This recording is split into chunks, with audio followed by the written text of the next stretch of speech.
கர்த்தருடைய பரிசுத்த நாமத்திற்கு மகிமை உண்டாகட்டும். எனக்கு பிரியமான தேவ ஜனங்களே, கடந்த 2026 வருடத்தில்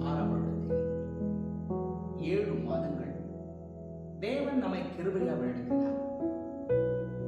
அவர் கடந்த மாதத்தில் கொடுத்த வாக்குத்தின் பிரகாரமாகவே நம்மை அற்புதமாய் நடத்தி வந்திருக்கிறார். அவர் வாக்குகள் ஒருபோதும் மாறாதவைகள், அது நித்தியமானவைகள். இந்த மாதத்திலும் கூட தேவன் நமக்கு வாக்குறுதிகளை கொடுத்திருக்கிறார். ஏசாயா புத்தகத்தின் 44ஆம் அதிகாரம் எடுத்து வாசியுங்கள். 21ஆம் வசனம். யாக்கோபே, இஸ்ரவேலே, இவைகளை நினை. நீ என் தாசன், நான் உன்னை உருவாக்கினேன். நீ என் தாசன், இஸ்ரவேலே, நீ என் தாசன். இஸ்ரவேலே, நீ என்னால் மறக்கப்படுவதில்லை.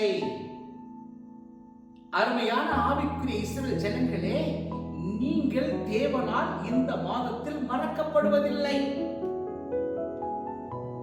பாருங்கள், தேவன் தீர்க்கதரிசி மூலமாக ஒரு அற்புதமான வார்த்தைகளை இங்கே சொல்லுகிறார்.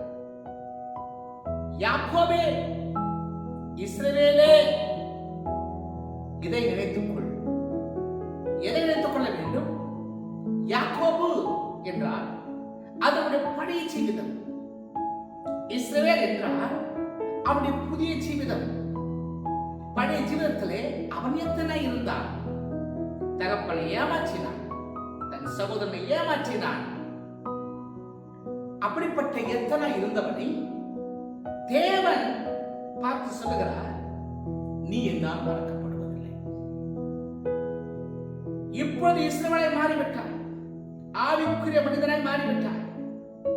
இஸ்ரவேல் என்றால் ஒரு அருமையான தேவனோடு போராடுறவன், போராடி வென்றவன், ஜெயித்தவன் என்று பொருள். அப்ப தேவனோடு போராடி ஜெயிப்பதற்கு முன்பதாக இவன் அந்நியனாய் இருந்த பொழுது தேவன் தாயின் கருவிலே அவனை தேவன் கண்டார். அவனை குறித்த திட்டம் தேவனிடத்தில் இருந்தது. ஆழ்வதன் கர்த்தர் சொல்லுகிறார், நினைத்துக்கொள். நீ அப்படியா இருந்தாய், இப்பொழுது நீ எப்படியா இருக்கிறாய்? இஸ்ரவேலாய் மாற்றப்பட்டிருக்கிறாய் என்று சொல்லிவிட்டு அவர் சொல்லுகிறார். 3 முறையாக இந்த ஒரே வசனத்தில் 3 முறை என் தாசன், என் தாசன், என் தாசன் என்று சொல்வதை கவனிக்க முடிகிறது. அப்படியானால் இந்த இஸ்ரவேலை தேவன் எவ்வளவு அவன் மீது அன்பு வைத்தார் என்பதை குறித்து நாம் சிந்திக்க தூண்டுகிறது. 3 முறை தாசன் என்று அவர் அழைக்கிறார். அது மாத்திரம் அல்ல, கடைசியான அந்த வரிகள் என்ன சொல்லுகிறது? வாசியுங்கள், கடைசி வரிகள். இஸ்ரவேலே, நீ என்னால் மறக்கப்படுவதில்லை. மறக்கப்படுவதில்லை என்றால் இந்த நினைவுகள் மறக்கப்படுவதில்லை என்பது நினைவுகளை காண்பிக்கிறது. அப்ப அவனை குறித்த நினைவு தேவனுக்கு இருக்கிறது. அந்த நினைவு எங்கே இருக்கிறது? மறக்கப்படுவதில்லை என்றால் நினைவுகள் எல்லாம் சிந்தையிலே குடிகொண்டிருக்கிறது. அப்படியானால் இஸ்ரவேலை எங்க வைத்திருக்கிறார்? நீ என்னால் மறக்கப்படுவதில்லை, ஏனென்றால் நீ என் சிந்தையிலே இருக்கிறாய். அருமையான தேவ பிள்ளைகளே, உங்களை பார்த்து இந்த வார்த்தையை அவர் சொல்லுகிறார், நீங்கள் என் சிந்தையிலே இருக்கிறீர்கள் என்று அவர் சொல்லுகிறார். தேவனுடைய சிந்தையில் சொல்லும் பொழுது எவ்வளவு பெரிய அற்புதமான பாதுகாப்பு. எடுத்து வாசிங்கள், ஏசாயா புத்தகத்தின் 49ஆம் அதிகாரம் 16ஆம் வசனம் இப்படியாக சொல்லுகிறதை நாம் கவனிக்கலாம். இதோ என் உள்ளங்கையில் உன்னை வரைந்திருக்கிறேன். உன் மதில்கள் எப்போதும் எனக்கு முன்பாய் இருக்கிறது. ஹல்லேலூயா! என்ன அற்புதமான வார்த்தைகள்! ஆவிக்குரிய இஸ்ரவேலை பார்த்து அவர் சொல்கிறார். என்ன சொல்லுகிறார் அவர்? உன்னை என் உள்ளங்கையிலே வரைந்திருக்கிறேன், உன் மதில்கள் எனக்கு முன்பாக இருக்கிறது என்று அவர் சொல்கிறார். இந்த மாதத்திலே தேவன் 2 விதங்களிலே உங்களை அவர் நினைவு கூறுகிறார். ஒன்று, சிந்தையை நினைவு கூறுகிறார். 3வது, தன் உள்ளங்கையிலே வணைந்து ஒவ்வொரு நாளும் அந்த உள்ளங்கையிலே உன்னை தரிசித்து அவர் உன்னை நடத்துகிறார். தேவனுடைய உள்ளங்கையில் இருப்பது அது பாதுகாப்பை வெளிப்படுத்துகிறது. அவருடைய சிந்தனை இருப்பது அவருடைய அன்பை வெளிப்படுத்துகிறது. அப்படியானால் அன்பும் பாதுகாப்பும் இணைந்து இந்த மாதத்திலே உங்களை அது வழிநடத்தப் போகிறது பிரியமானவர்களே. ஆகவே இந்த மாதம் உங்களுக்கு ஒரு அற்புதமான மாதமாகும், ஒரு ஆச்சரியமான மாதமும் காணப்படும். இந்த உலகத்திலே பாருங்கள், சில வேளைகளிலே நாம் நேசித்தவர்கள் எல்லாம் நம்மை மறந்து போகிறார்கள். சில வேளையிலே நம்முடைய தகப்பன் நம்மை மறந்து போகிறார், நம்முடைய தாய் நம்மை மறந்து போகிறார்கள். சில வேளைகளிலே தாயும் தகப்பனும் கூட பிள்ளைகளை அனாதையை விட்டு போகிறார்கள். உங்களை பார்த்து தேவன் சொல்லுகிறார், நான் உன்னை மறப்பதில்லை. உலகத்திலே யார் மறந்தார், உலகத்திலே எவர்கள் மறந்தார், எந்த சூழ்நிலை உங்களை மறக்க வைத்தாலும் தேவன் ஒருவர் இருக்கிறார் உன்னை நினைவு கூறும்படியாக. உன் நெருக்கத்தின் மத்தியிலே உனக்கு உதவி செய்ய யாரும் இல்லாமல் இருக்கலாம், உன் துக்கத்தின் மத்தியிலே உனக்கு ஆதரவு செய்ய யாரும் இல்லாமல் இருக்கலாம். ஆனால் நீ தேவனுடைய சிந்தையில் இருக்கிறாய் என்பதை மறந்து விடாதே. தேவனுடைய உள்ளங்கையில் இருக்கிறாய் என்பதை மறந்து விடாதே. உன் துக்கங்கள் சந்தோஷமாய் மாறும். நீங்கள் தேவனுடைய சிந்தையில் இருப்பது மாத்திரமல்ல, அவருடைய கைகளில் இருப்பது மாத்திரமல்ல, உங்களை பார்த்தவர் சொல்லுகிறார், உன்னை நான் மறந்தால் என் கரத்தின் கிரியைகள் என்னை மறப்பதாக என்று சொல்லுகிறார். சங்கீத புஸ்தகத்தை எடுத்து வாசிங்கள். 137 சங்கீதம் 5, 6 வசனங்களை வாசிக்கலாம். 137, 5, 6. எருசலேமே, நான் உன்னை மறந்தால் என் வலது கை தன் தொழிலை மறப்பதாக, என் வலது கை என் தொழிலை மறப்பதாக, நான் உன்னை நினையாமல் எருசலேமே என் முக்கியமான மகிழ்ச்சியிலும் அதிகமாக எண்ணாமலும் போனால் என் நாவு என் மேல் வாயோடு ஒட்டிக்கொள்வதாக, என்று சொல்வதை கவனித்துக்கலாங்க. அப்படியானால் தேவன் எவ்வளவாய் உன்னிடம் வைத்திருக்கிறார். இந்த 8ஆம் மாதத்திலே தேவனுடைய அன்பு உனக்குள்ளாய் அது நிறைவேறப் போகிறது. தேவனுடைய பாதுகாப்பு அது உனக்கு கிடைக்கப் போகிறது. நீங்கள் ஒருபோதும் கவலைப்படாதீர்கள் பிரியமானவர்களே, என் அன்பு தேவ ஜனங்களே. தேவன் வைத்த அன்பு, அவர் வேறு வைத்ததான அந்த நம்பிக்கை விசுவாசிகள் கொஞ்சம் குறையாமல் அவர் மீது எண்ணம் வையுங்கள்.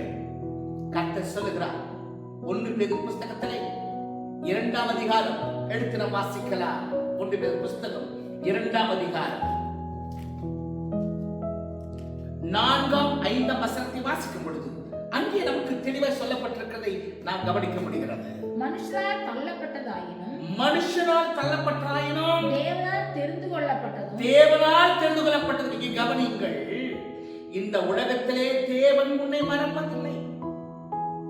யார் மறந்தார்? வசனம் சொல்லுகிறது, தாய் தன் பிள்ளைக்கு இறங்காமல் தன் பாலகனை மறப்பாளோ? அப்படி அவள் மறந்தாலும் நான் உன்னை மறப்பதில்லை. ஏன்? அவள் சிந்தையிலே உன்னை அவர் வைத்திருக்கிறார். அவள் உள்ளம் கைகளில் அவர் உன்னை வரைந்திருக்கிறார். வரைந்திருக்கிறார். டிராயிங், உன்னை பார்த்து டிராயிங், உன்னை போட்டோ அவர் கரத்தில் இருக்கிறது. ஹalleluya. கர்த்தருடைய பரிசுத்த நாமத்துக்கு மகிமை உண்டாவதாக. இந்த வசனத்தை கவனியுங்கள். 4ஆம் வசனம் சொல்கிறது, மனுஷரால் தள்ளப்பட்டிருக்கலாம், ஆனால் மனுஷரால் தள்ளப்பட்டாலும் கவலைப்படாதீர்கள்.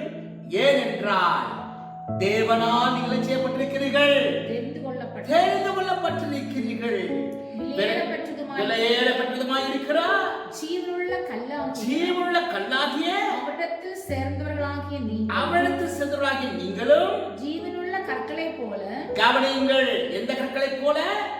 ஜீவனுள்ள கற்களைப் போல. அப்படியானால் அந்த ஜீவனுள்ள கற்கள் யார்? அவர்தான் நம் ரட்சகராகிய இயேசு கிறிஸ்து. கண்மலை, வெட்டி எடுக்கப்பட்ட கண்மலை. வசனம் சொல்லுகிறது, வெட்டி எடுக்கப்பட்ட கண்மலையும் தோண்டி எடுக்கப்பட்ட துறவுகளை நோக்கி பாருங்கள் என்று சொல்லப்பட்டிருக்கிறது. வெட்டி எடுக்கப்பட்ட கண்மலை கிறிஸ்து, தோண்டி எடுக்கப்பட்ட துறவு பரிசுத்த ஆவியானவர். அவரை நோக்கி பாருங்கள். இந்த 8ஆம் மாதம் நீங்க அவரை நோக்கி பார்க்கும் பொழுது உங்கள் வாழ்க்கையை குறைவென்பதில்லை, துக்கம் என்பதில்லை, சஞ்சலம் என்பதில்லை, வேதனை என்பதில்லை. இழப்பு என்பதில்லை, தோல்வி என்பதில்லை, நஷ்டம் என்பதில்லை. சகலமும் உங்கள் வாழ்க்கையிலே லாபகரமாய் மாறும். அவரை நோக்கி பாருங்கள். வசனம் என்ன சொல்லுகிறது? நான் 5ஆம் வசனம் என்ன சொல்லுகிறது? ஜீவனுள்ள கற்களை போல ஆவிக்கேற்ற மாளிகையாகவும் இயேசு கிறிஸ்து மூலமாய் தேவனுக்கு பிரியமான ஆவிக்கேற்ற பலிகளை செலுத்தும்படிக்கு பரிசுத்த ஆசாரிய கூட்டமாகவும் கட்டப்பட்டு வருகிறீர்கள். ஆகவே பிரியமானவர்களே, கவனிங்கள். தேவனுடைய நினைவிலே நீங்கள் இருந்தால் உங்களை அவர் மறப்பதில்லை. உங்களை அவர் சிந்தையில் வைத்திருக்கிறார். அவர் உங்களை மறப்பதில்லை.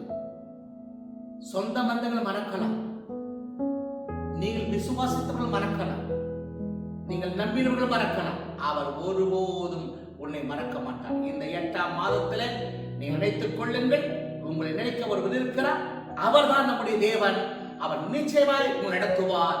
நீங்கள் அதற்காக செய்ய வேண்டிய காரியம் என்ன? ஜீவனுள்ள கற்களாய் அவரை போலவே அவர் மூலமாக அவரோடு கூட கட்டப்பட்டவர்களாக இருங்கள். உங்கள் வாழ்க்கையிலே இந்த 8ஆம் மாதமானது வெற்றியின் மாதமாக, ஜெயத்தின் மாதமாக, ஆசீர்வாதத்தின் மாதமாக தேவன் மாற்றிக் கொடுப்பார். கர்த்ததாமே உங்களை ஆசீர்வதிப்பாராக. நான் ஜெபிக்கலாமா? கண்களை மூடி ஜெபிப்போம். பரலோகத்தின் அன்பின் பிதாவே, உம்மை நாங்கள் துதிக்கிறோம். இந்த அற்புதமான இந்த மாதத்துக்கு நன்றி. 2026ஆம் ஆண்டு 8ஆம் மாதத்துக்குள் நாங்கள் காடு வைக்க கிருபை செய்து உம்முடைய இரக்கம், உம்முடைய தயவு, நீர் கொடுத்த வாக்குத்தத்தத்திற்கு ஸ்தோத்திரம். இஸ்ரவேலே, நீ என்னால் மறக்கப்படுவதில்லை. ஆகவே நாங்கள் உங்கள் சிந்தையில் இருக்கிறோம். உம்முடைய சிந்தையில் வைத்து எங்களை அன்பு கொள்கிறேன். உம்முடைய கரத்தை வைத்து எங்களை பாதுகாக்கிறீர். நாங்கள் ஜீவனுள்ள கற்களாய் உம்மோடு கூட கட்டப்பட்டவர்களாய் நாங்கள் காணப்பட உம்முடைய ஆசீர்வாதத்தை நாம் பெற்றுக்கொள்ள கிருபை செய்யும். இந்த மாதம் எங்கள் வாழ்க்கையிலே ஜெயத்தின் மாதம், வெற்றின் மாதம், ஆசீர்வாதத்தின் மாதம் எங்களுக்கு தந்திருக்கிறது. அதற்காக நன்றி. இயேசுவின் நாமத்தில் பிதாவே.